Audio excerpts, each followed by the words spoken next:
Welcome to the Garden Talk podcast, where we interview growers from all over the world, both beginners and experts, seeking to learn more about what they know about gardening and how they do things in their garden. Hey, what's up everybody? For those of you that don't know me, my name is Chris, aka Mr. Grow It, and you're tuned into the Garden Talk podcast. This is episode number 156. In this episode, I interview Dave Baker.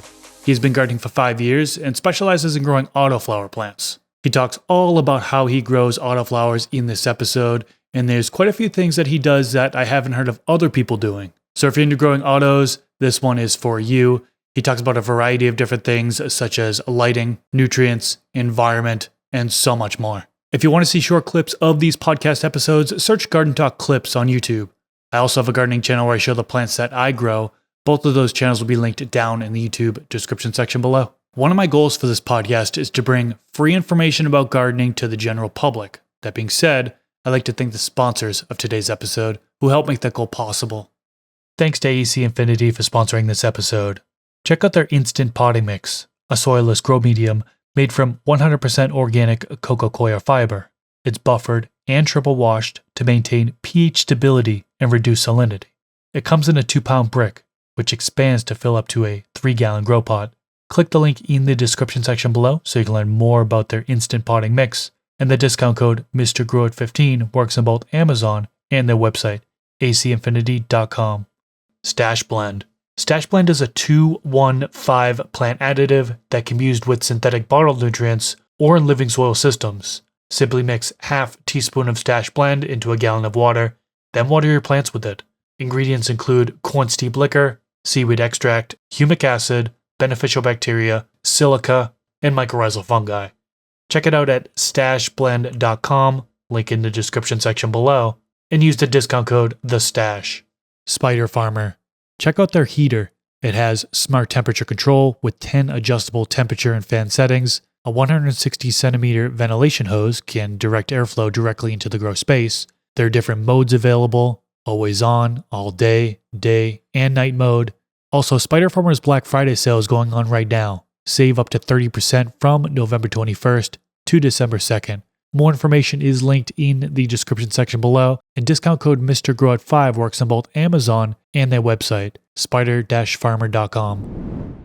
And we are back, and I'm joined with Dave Baker. How you doing today? How are you, Chris? Doing good, man. Thanks for joining me today. I know you're in the chat quite often for From the Stash, and I see you in the comment section a lot on different videos. A member of the community for a while, and a lot of real great support.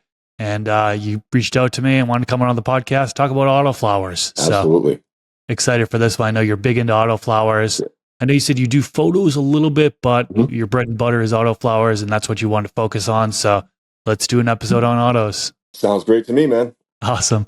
Well, before we get too deep into it, can you give us an introduction? Tell us a little bit about yourself and how you got into gardening. Sure. My name's Dave Baker. I'm from Massachusetts. The name of the grow company we use is called The Mad Scientist with a DA. I have a partner. His name's JT, and we've been friends for 30 plus years, and we kind of work together really well, so it works out great.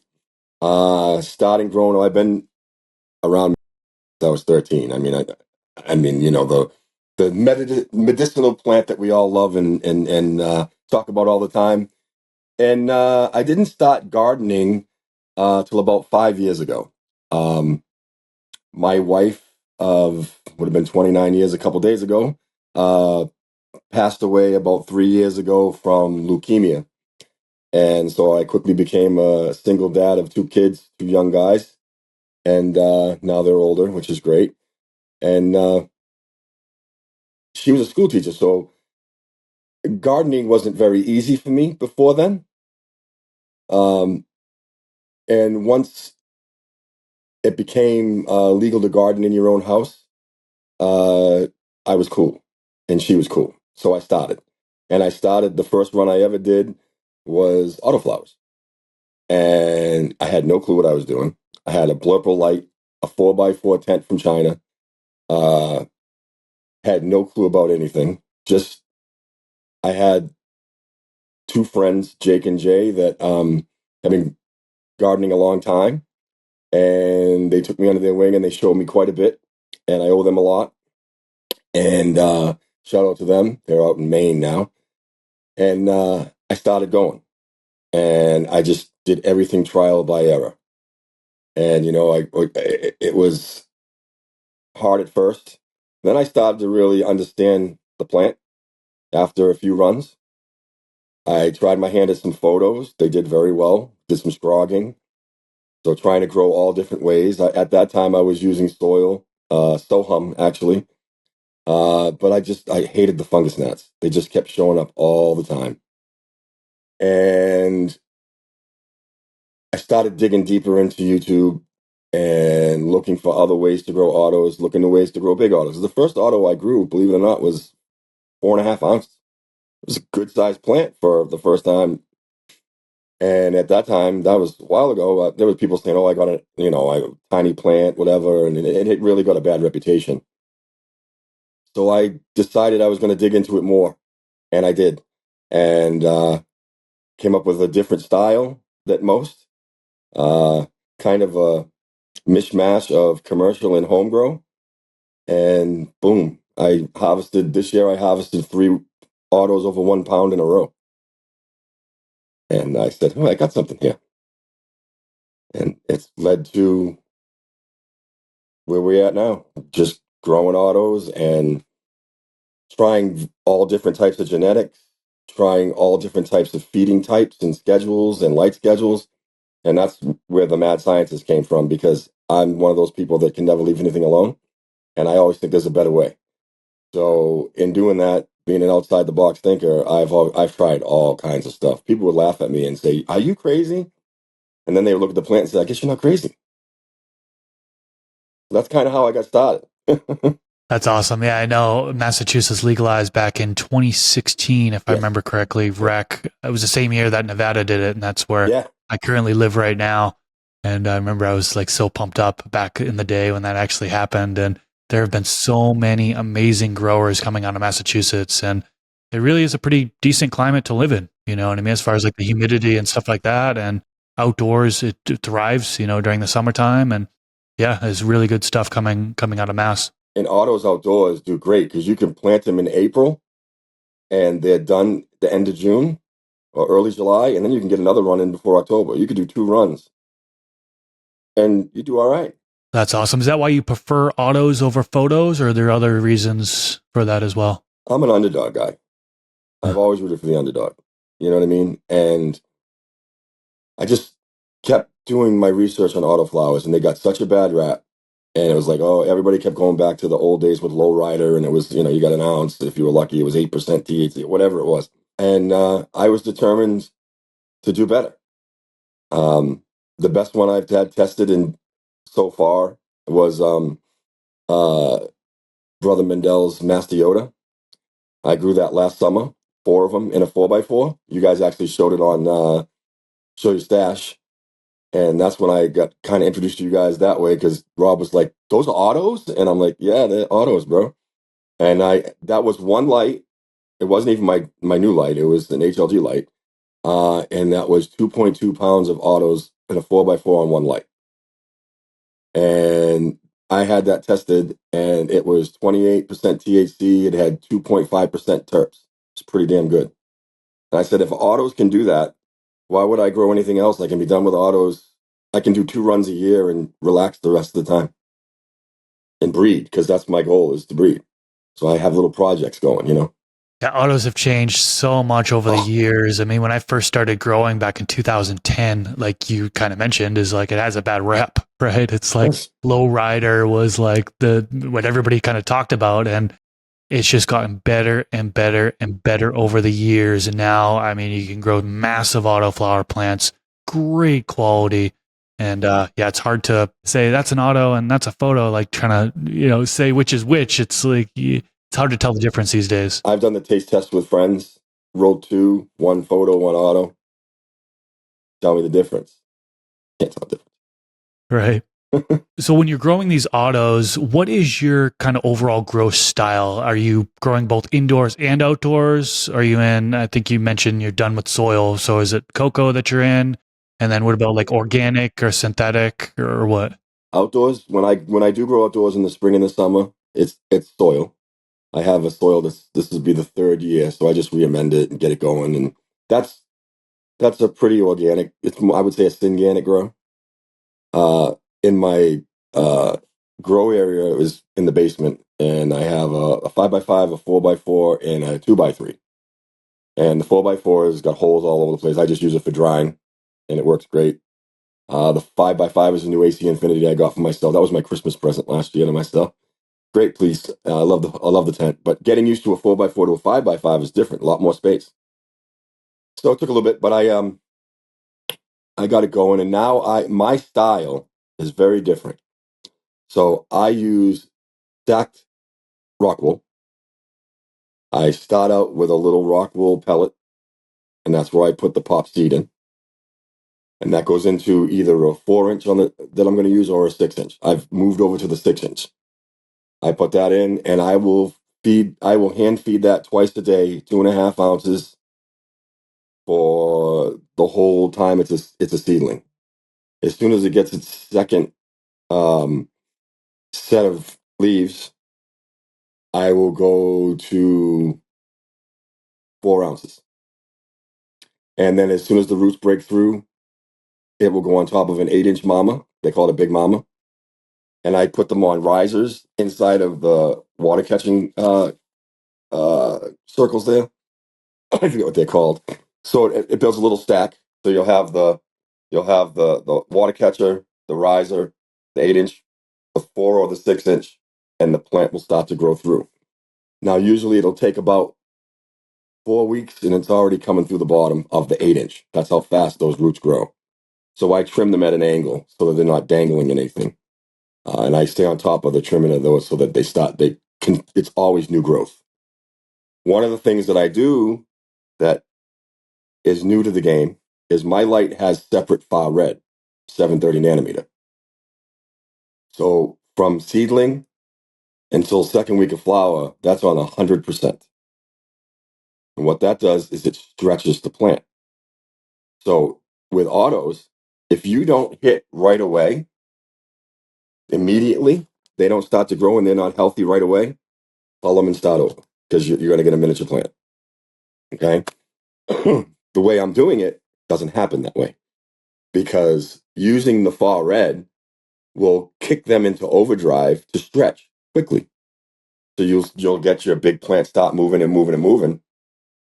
And then once you kick it down, I'll kick it down to 40% the rest of the way until the end of flower, and then I'll crank it up because it's great for chlorophyll and photosynthesis and all that stuff.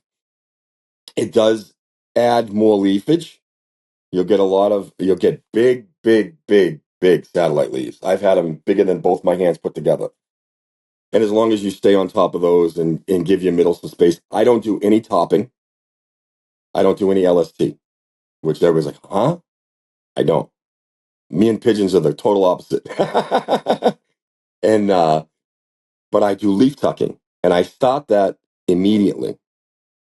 So once I start the leaf tucking and the stretching, now those plants are eating in turbo mode because they're autoflowers. If you look at a photo in an autoflower, a photo you can keep in veg as long as you want. You can limit your feeding, and the plant will steadily grow until it maxes out, basically. And you can flip it or whatever you want to do. Or you can flip it right away. Some people I know are flipping it in flower 1 week.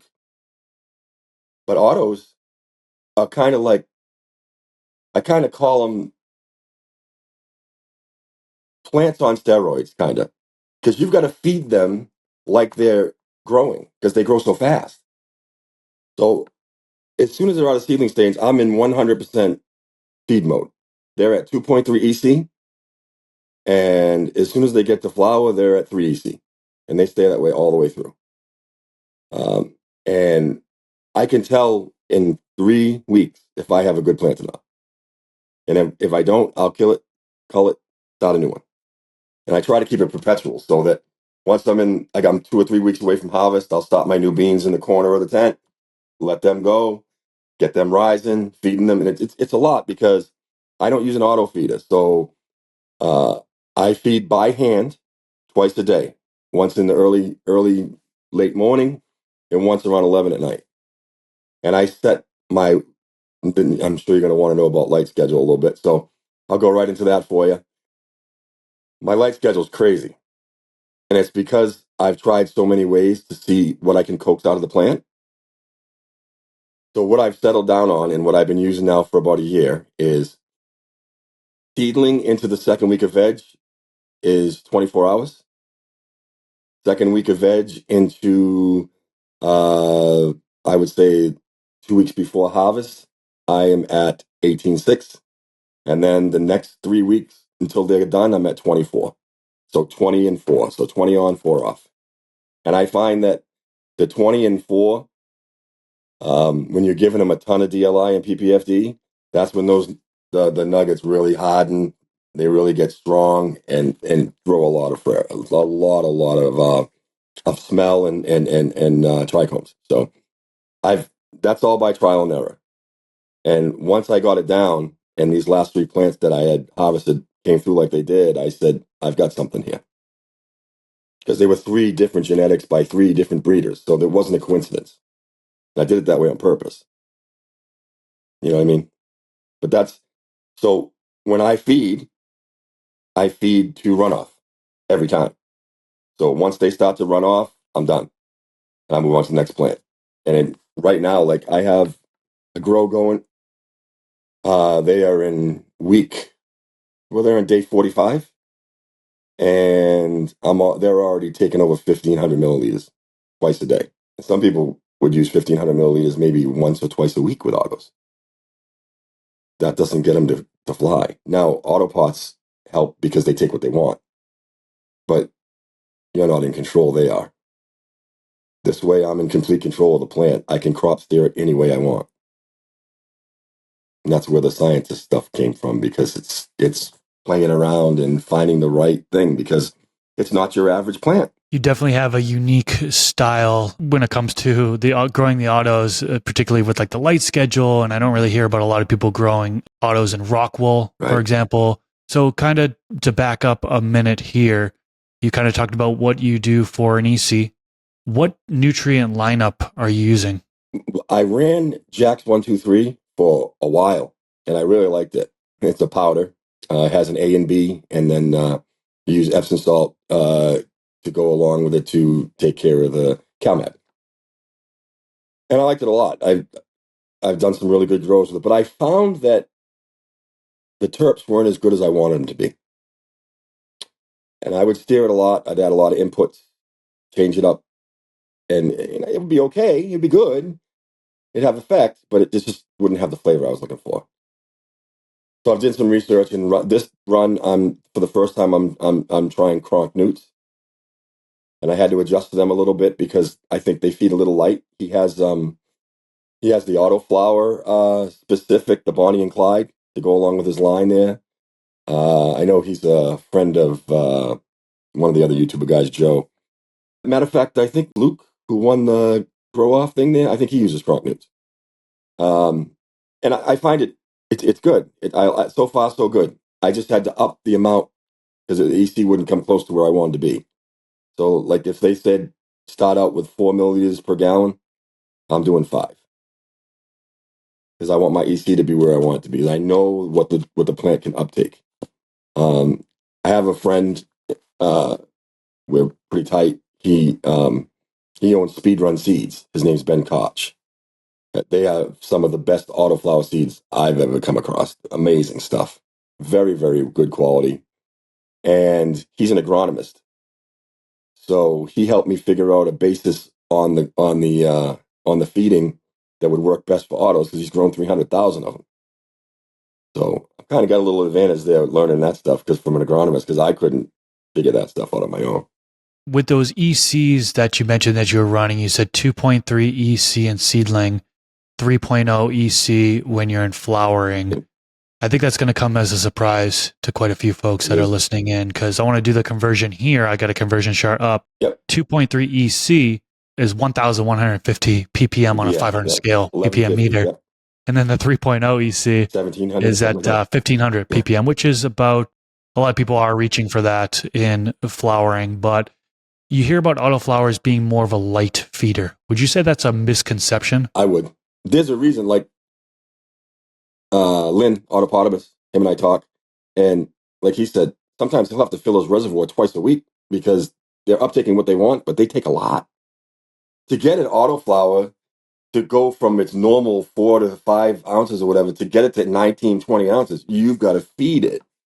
You see a 6'3" kid in 8th grade, he's not eating fruits and vegetables all the time. You know what I mean? He's eating. I mean, it's the same growth system. It's just, it's a plant. I've always looked at autoflowers as you got to get just as much food into an autoflower in half the time as a photoperiod. And you got to do it one way or the other. And honestly, with rockwool, you can't overwater. You can give it as much as you want, it just drains right out. And rockwool has tons of air in it. And that's something I left out. I'll put in. I mix 20 gallons at a time in a reservoir, and I have 2 air stones in it. So for 15 minutes before I feed, I'll go down there, turn the air stones on, mix it, let it go, get bubbles going. I always oxygenate my food and my watering because that creates more air. The more air you get to the roots of an autoflower, the faster and more rapid it will grow. Because an autoflower is a little different than a photo when it comes to expanding roots. An autoflower wants to grow straight down right away. Then it will branch out. And that's what happens with a lot of guys when they go to transfer from, like, say, a solo cup to a 5 gal or a 3 gal with an autoflower. You have to do that within the first 7 to 8 days of its life. If you get to the point where that root is around the bottom, it's too late. Start over. It won't grow. And that's done. I've done it a bunch of times, and it won't grow. It'll grow. I mean, it'll be this big and it'll be that big, and it's not something you want to waste all that food and time on. Now, if you can get it so that it grows straight down and it doesn't stop, and start watering the sides around the 6-inch block on the 8-inch block, now they start to come back up again, and they swirl around the inside of the rock wool.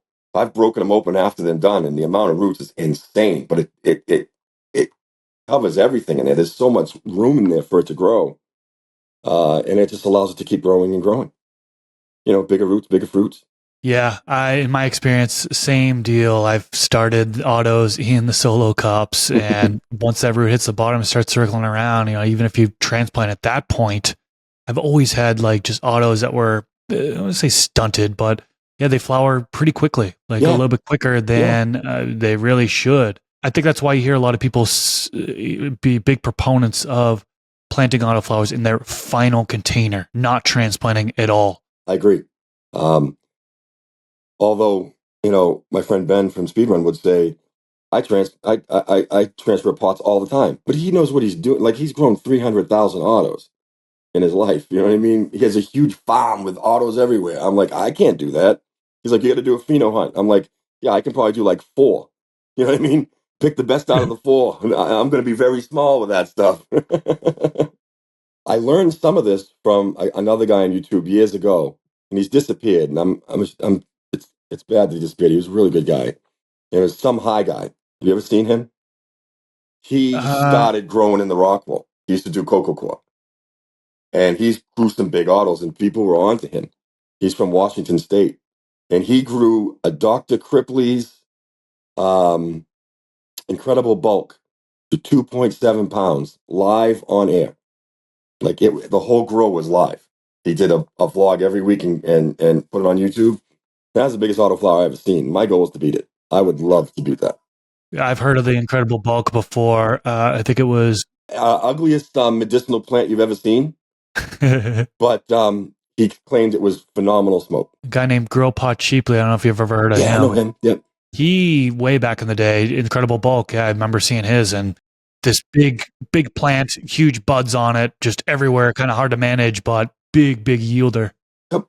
The high orbit I just ran that I harvested 6 months ago, that was from Mendel Brothers, and that was an indica. But she grew. I couldn't stop her from growing, and she didn't have a lot of leaves. It was crazy. I didn't have to do any stripping or anything really. A couple leaves here and there, and I had just single buds on that, 5, 6 inches long. They're huge, and that ended up being like 19 and a half ounce plant. I mean, the base on it, Chris, was like this. It was huge. So I do use silica through the entire grow. at a low rate, and it's the first thing that's mixed.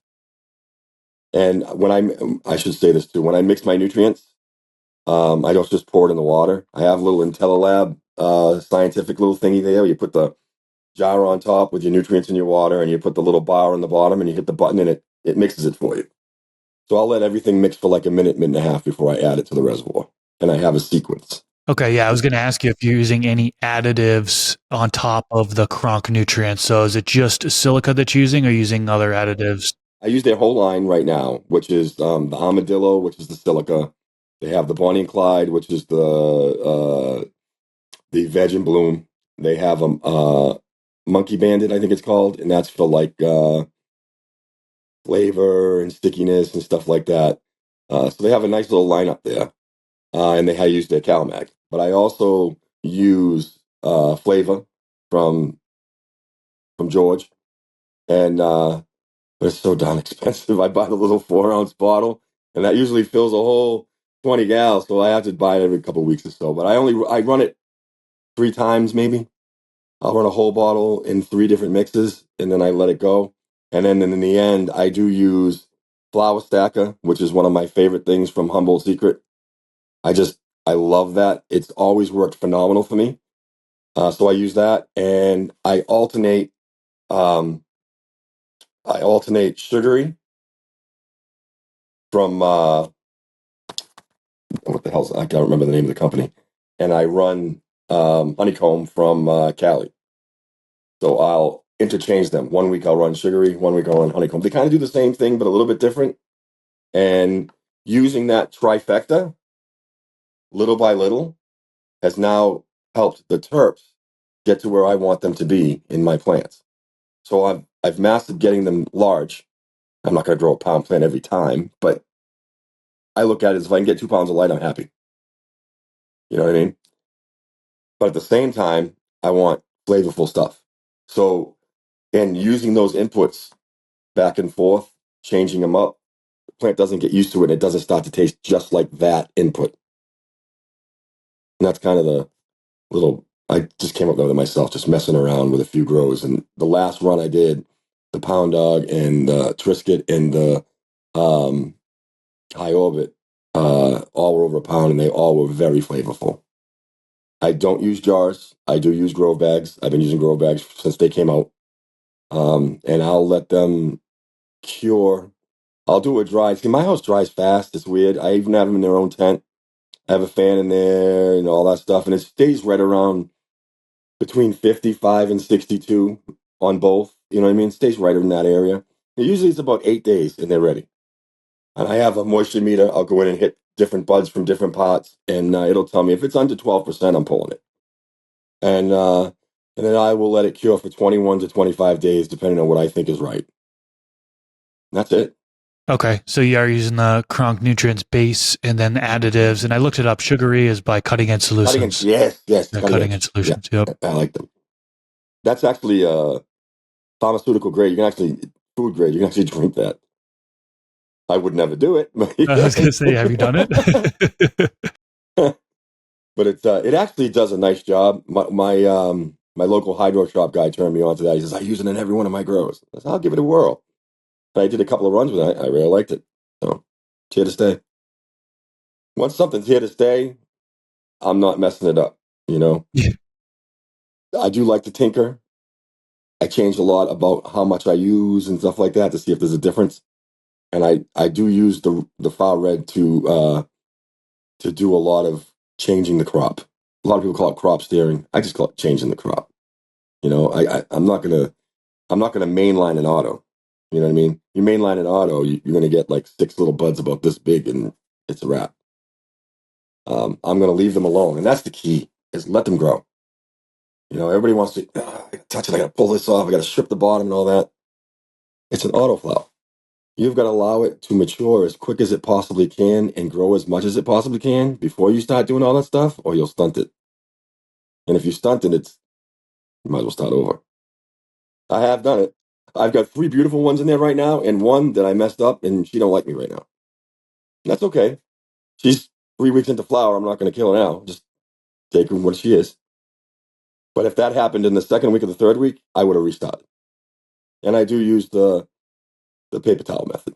Yeah, you mentioned you're very hands off when it comes to training, no topping or LST. You're just doing leaf tucking. I've done That's them. another thing that a lot of people talk about is that they say that topping the plant, autoflowers in particular, significantly can stunt its growth and therefore flip the flower and you just got this small yielding plant. Would you agree with that or disagree with that? I do agree. You have to hit them the exact. If you want to top autos, you got to do it in the right time frame. Same thing as transplanting. You got to, as soon as they get to the third node or fourth node, you better top quick. And make sure they've grown some before you do it. If they're not 6 inches tall already, if you do it, they're going to stay 6 inches tall. Or they'll grow a little bit and you'll get a couple extra tops. But if you leaf tuck, it does the same exact thing without interfering with the plant's growth. Because like Zaza says all the time, the first thing you look for is vigor. Well, in autoflower, that can't be a truer statement. You want vigor. You want something that takes off like a dot goes. And that's when you'll start saying, "Oh boy, I got a big girl on my hands." And you don't want to slow down the growth at all. So, you correct me if I'm wrong, you're not doing any lollipopping or what about defoliation? Are you pulling leaves off at all or I'll just take tucking? 5 to 6 leaves 2 times a day, Okay. so that I can keep the top open, the middle clear.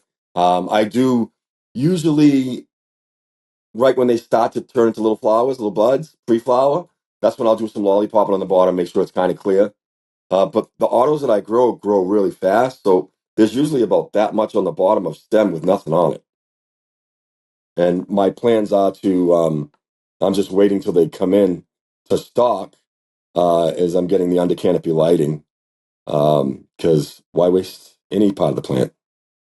If you can get A buds on the bottom and A buds on the top, and you can cut your lights, see, that's a lot of people say, oh, it's too much light. No, the way it's done is you take your main light and you cut the power to half of what you normally would use because you don't need to use it because you do the same thing with the under canopy. When you do that coinciding with each other, you got a plant that's giving you A buds all the way up from the top to the bottom. It's going to change the growing style for all. I mean, between everything ACI is coming up with and their awesome AI and all that stuff that they just come up with, and these lights that are doing things that people have never seen before, the home grower is going to do real well. It's going to make it simple for everybody. Now, it is kind of cheating, but that's okay. You don't cheat, you don't win. It's definitely a lot more hands off, a lot more automated. I mean, I've been using their controller 69 because 69 Pro, and now I'm on the AI controller. And yeah, it just gets more and more hands off when it comes to having the controls. And Yeah. with the AI thing, you don't even need to do the individual components, the criteria for each individual component. You just press the start button and it goes. Just say it's in seedling or you say it's in flowering and it just goes. Now the jury's still out whether how well that worked compared to manually doing it. But yeah, I think over time, the machine learning, I think it should, hopefully, fingers crossed, that it evolves to where it is truly making the best decisions. Whether it comes to bringing the air in, turning on a humidifier, turning off the dehumidifier, whatever components you have within the grow. I see that they have an auto flowering one that you can choose too that on the menu. Yes. Now I got a chance. I'm gonna have to play with that when I get one because will that give me the light that I want? Will that give me, you know what I mean? Will that work the way I want it to work to do what I do? Or would I have to override some stuff to customize it to the way I want to do it? Because the lighting that I use is strong. And a lot of people will say, you're not burning the tops. I've never had burnt tops because you have to play with the light. But I finished my last run and the PPFD on my canopy was 1350. And that was on the light was only at 85%. And it was 30 inches off the canopy. Now, once they grow humongous, I have to do it a little closer, so I'll turn it down a little bit. But the DLI, I try to shoot for 40 every day. I want max DLI. And people don't realize, they say, oh, that's a lot. You go outside and grow outside. The sun's natural PPFD at 2 o'clock in the afternoon is like 2,300. What makes you think 1,300 is going to hurt your plant if you do it right? You're going to give it all that stuff it needs. They grow with light. And as long as you keep the distance away, you don't want, 2 inch and you up at, 90%, you're going to burn the heck out of them. But I haven't had that issue. Then I get a good fade, so they must like it. Interesting. Yeah. And then what you mentioned towards the beginning of the episode, how you focus on red spectrum for the autos to begin so you can get that stretch, you can get that vigor. That's something that I don't really hear about people doing. I think that's kind of another unique approach to growing autos in particular is you using the light spectrum in order to kind of get that stretch. And just to reiterate your light cycle, you had mentioned 24 hours for seedling into veg. And then did you say it's an 18-6 you go to in veg to flower, and then the end of flower is a 20 hours on, 4 hours off? Is that right? Yep. Yep. And it kind of goes with the progression of the plant. You know what I mean? You don't want to kill them with too much light when they're babies because you'll stress them. So the PPFD, I keep 250, 300 when they're seedlings, and I keep the light like 30 inches above them so that there's no, the PPFD is there, but you're not going to cause any burn. And then when I get into veg, I want to be 350 to 600, depends on right in there. And then when I go into flower, I'm 1,000 plus. And I do use a TNB container that I usually fill twice doing the run.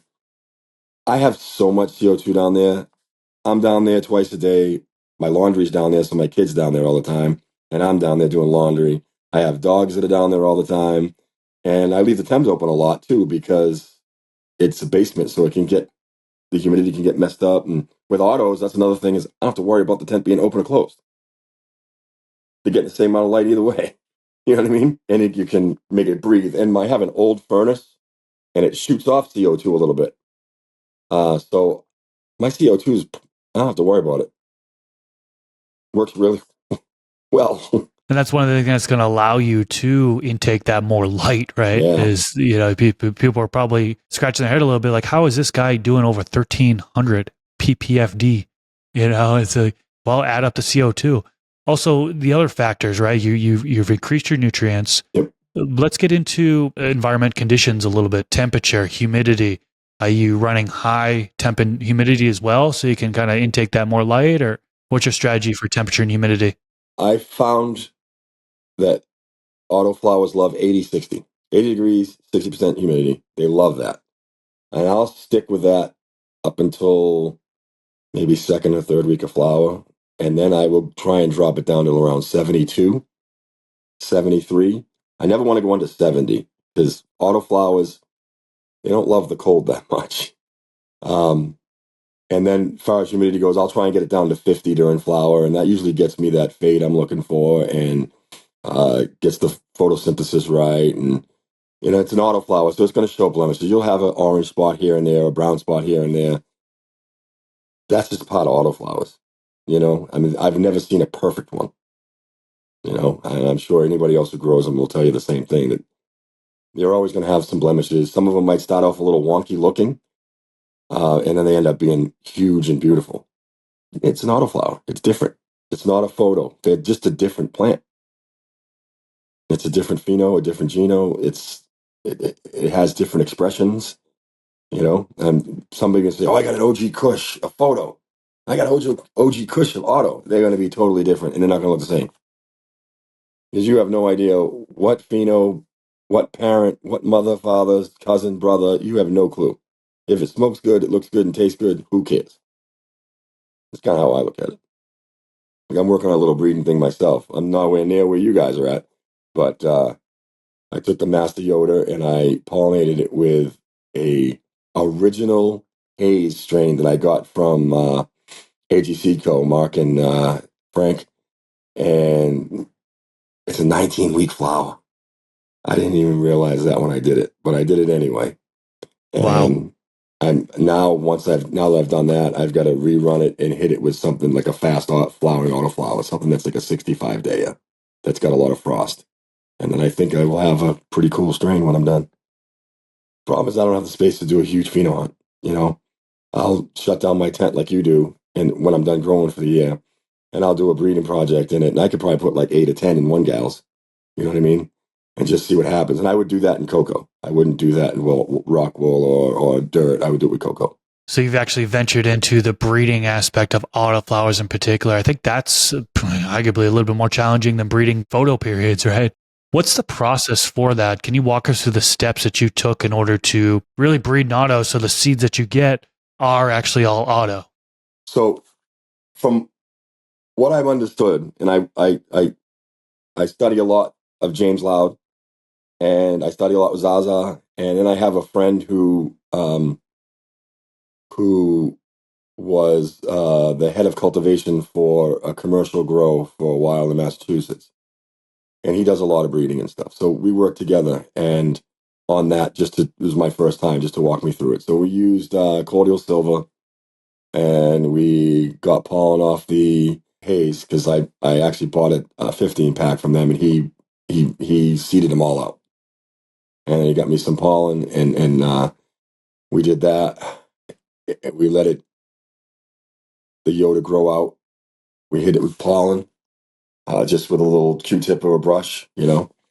We didn't get a lot of seeds. It did not want to take because the Master Yoda is an F6, so it's very stable. So getting it to flip was not easy. We only got about 30 seeds, but they were good, solid, mature seeds. And I've tried one. I threw one out back this year just to see what it would do. I don't even care if I got anything off it. I want to see its structure, its vigor. It's still standing. It's the middle of November. It's totally laden with bud rot. It's just standing there, leaning over. It's like 6 feet tall, and it still hasn't finished flowering yet. And it was been out there since June. So I said, well, it looks like I'm going to have to absolutely hit this with a fast flower because right now it's an FF basically, like the fast flowering photos you would get from 42 fast, 420 fast buds.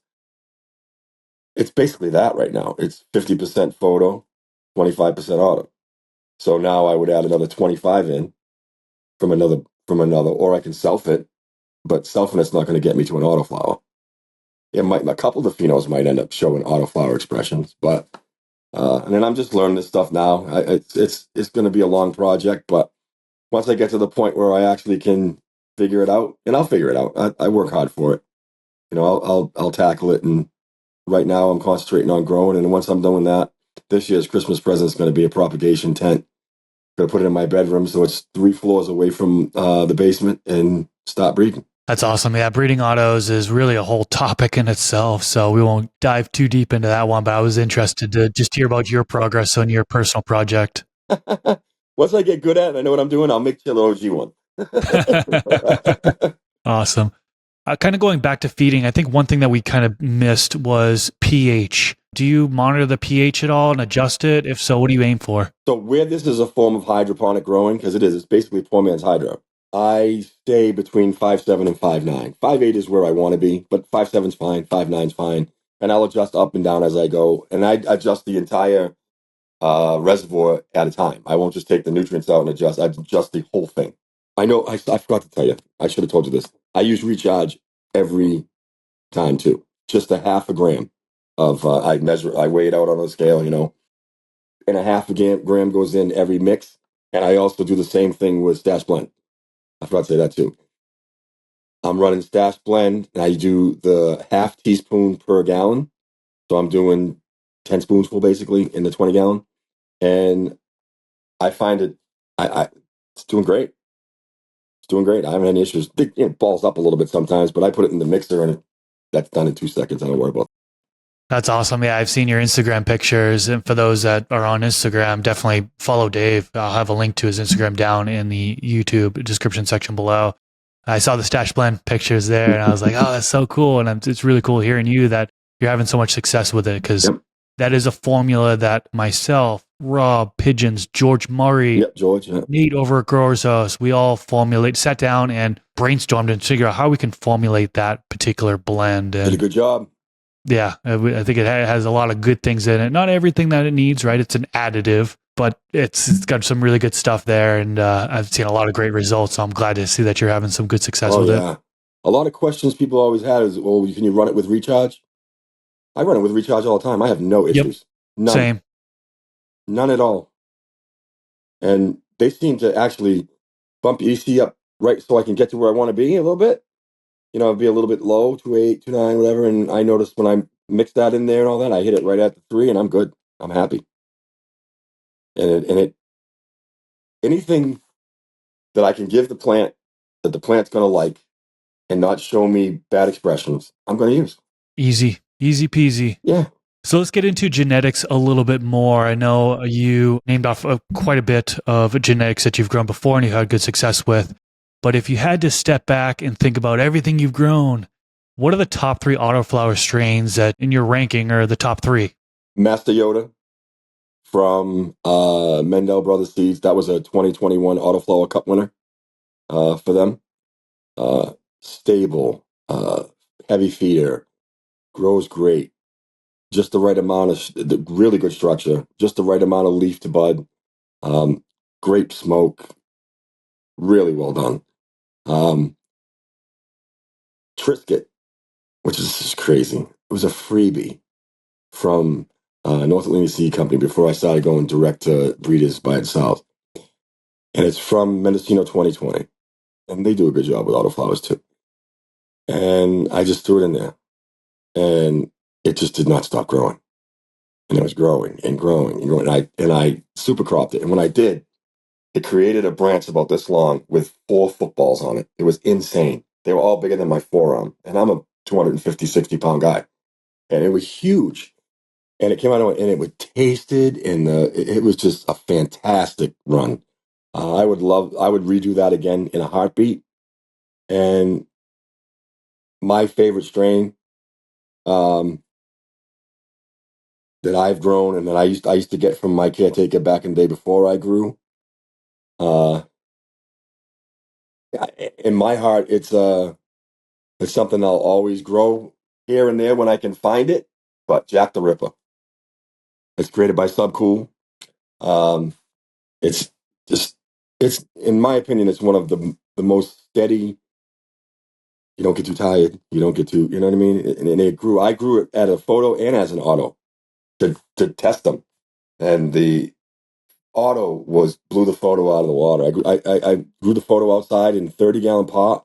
It got big. It was beautiful. But the photo just had so much, because it was grown indoors. It had so much terps. It had so much stickiness. And it was awesome. So those would be the 3 favorite I've grown so far. But I can tell you that now that I'm running speedrun seeds, I'm very impressed. They're all created strains like you did with Chiller G. So you're not going to get like sour diesel or any of that stuff, any of the mainstream white label, none of that. They're all like his. I'm running Granite Haze right now. It is a F6, and it was the first plant that they started to work with. Now, he started working a little bit with a bunch of guys in the Triangle, and then he built his own autoflower business. And he's a young guy, he's 30s or whatever. But yeah, his stuff, it's taken off like crazy. He just signed a deal with ILGM. He put 3 strains in there for October, and they named them October's like breeder of the month or whatever. Sold out in 3 days. All of it gone. Wow. And I have. He sends me a lot of stuff. I probably have almost all of his genetics here right now to grow when I feel like it. Same with Mendel Brothers. Matter of fact, I actually reached out to Autopotamus to see if I could give him his, because they were sent to me to send to him to see if he wanted to do the thing there to grow together. And he's like, I have so many seeds, Dave. Just give them to somebody. I'm like, okay. But I all feel the this could same way. change. All this could change, because I'm about to run, when this is done, I'm about to run the ice cream paint job, which is a brand new auto from Mendel Brothers. And that's made with the original chem and a few other inputs with it. And I guess the runs that have been done testing have been incredible. Like higher than 30% THC, which nobody gives a shit about that anymore anyway. It's all about flavonoids and stuff. But from what I understand, insane gas and insane taste. It might be right up Rob's alley. It's funny, I met a guy who grows Sherbanger and grows Headbanger all the time. Malik from Professional Joint Rollers. But I'm branching out. I just know that those two companies have never steered me wrong. Their stuff has always popped. It's always been stable. It's always really good. Awesome. I'll have to check out Speedrun. I've never grown them before, although I feel just like Lynn, where I have It's so many genetics, more than I can grow. So it's like, He told me he had like 90 night owl seeds he had to run still. I'm like, Jesus, Lynn. that's crazy. I appreciate you mentioning the autoflower strains, the top ones that you feel like you've grown, because we do have plenty of people here that are shopping for genetics, and hearing other people's experience with it and suggestions on what to grow is helpful for people. Now, we do have a lot of beginner growers that tune into this Yeah. podcast as well. And one question I like to ask: what advice do you have for beginners that are just getting started growing autoflowers? If you're just getting started and you're going to do autos, start in soil, learn how to grow, learn the plant, learn the structure, learn what you can feed it in soil, how to water it. I believe that every person that grows should learn how to hand water first. Because once you master hand watering, the rest is easy. You can overwater or underwater any kind of plant very easily and be in trouble. Now, if you're going to start with auto pots, that's a whole different story. I would use cocoa and just make sure it's got a little fluff to it, because the best advice I can give to anybody that's going to grow an autoflower is make sure whatever your medium is, it is fluffy if you're using cocoa or soil. Because the more barrier or the more resistance you put up to those small roots, the smaller the roots are going to be, and they're not going to travel as far. The fluffier and the more you can give them a pathway that's easy, they're going to shoot down really fast and you're going to get really good vigor in the beginning. And I would definitely start with a medium like that and just put it in a 3 gallon or a 5 gallon or a 7 gallon. I always grew autos in a 7 gallon when indoors. And just make sure you water correctly. There's a ton of meters out there you can get now. You need to check where you water, and you can use the old tried and true and pick up the pot, you know? But you really want to learn to hand water and care for your plant as organically as you can in the beginning. And then when you get through that a few times, well, then you can stop playing like I did and learn your way. Good advice. Yeah, it seems like a lot of the autoflower growers that I interview for this podcast, a lot of them emphasize what you emphasize, which was the aeration in the medium and how important it is and how it really, really impacts growth if you have that aeration. A lot of people prefer more airier mediums like cocoa, for example, because they can get that growth, and then adding in that air pump down below into the medium, it helps the growth even more. So yeah, I'm seeing a trend here of the autoflower growers. Everyone's going after those airier mediums that can they get oxygen down in the root zone. Which is huge for them. I mean, you look at autopots, they have the little oxygen thing down the bottom now and all that. Oxygen is key, and that's why I oxygenate my food. Right now I have a little fungus gnat problem. I've never had bugs with Rockwell. That's one of the reasons why I went that route, because I have an basement. And now I got some fungus gnats, so I just had to get some mosquito bits in, and that'll take care of that. Not a bad thing, just a few, but I hate them. What's pigeons do? Spit on them. Yeah, fungus gnats. I battled them so many times, man. They're such a pain. I'm in soil, and it Hate 'em. seems to get it a little bit more. But I have had it in cocoa as well. I had a really bad infestation in cocoa. And a lot of Really? people say, "Oh, you can't get them in cocoa." And that's definitely a misconception. You can totally get fungus gnats within cocoa. They just thrive on that wet medium. You can with Rockwell now too, because they like the algae. You know how you get a little algae on the top? I use the Floraflex covers on the top one so that so I don't get on my hands. But the little area that's open between the 6 inch and the 8 inch when you stack it gets algae, and they can feed off the algae. Interesting. Well, this has been a fantastic talk. I appreciate you running through everything in your grow style. You definitely have some unique points here when it comes to growing autos. So I appreciate you revealing your secrets to us here. Let's wrap things up here. Can you tell listeners how they can find you and what you have upcoming in the future? Sure. Mostly on IG right now under the Mad Scientist. Um, I'm actually doing a Seed to Harvest weekly vlog on there right now.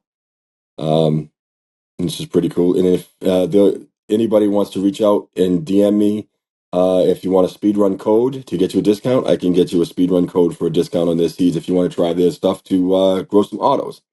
I'm also on Facebook under the same, The Mad Scientist, just started it. There will be some more podcasts in the future, hopefully, and there will be some breeding projects in the future, hopefully, and a lot more growing big, huge autos. Awesome. Some exciting stuff for sure. I'll definitely have a link to Dave's Instagram down in the YouTube description section below so you can easily get to it. If you're listening on one of the podcast platforms, just search for him. You'll find him. Got to give a big thanks to the folks on Patreon as well. Thank you for your support. 100% of what gets donated through Patreon goes right back into the podcast. You help keep the lights on here in the studio, so thank you. For the folks that are being scrolled on the screen right now, they're in the producer tier on Patreon, so special thanks to you. Dave, once again, thanks so much for coming on. This has been great. This has been really, really cool to not only just engage with you in the chat, on the comment section, or live streams and stuff like that, but being able to have you come on here and have a conversation with you, talk shop about growing, man. This is what I love. I really love it. Love learning about all these different grow styles. I think it's valuable for not only me, but for my audience as well. So thank you for your time today, and I hope you enjoy the rest of your day. You're welcome. Peace out, everyone. Catch you in the next episode.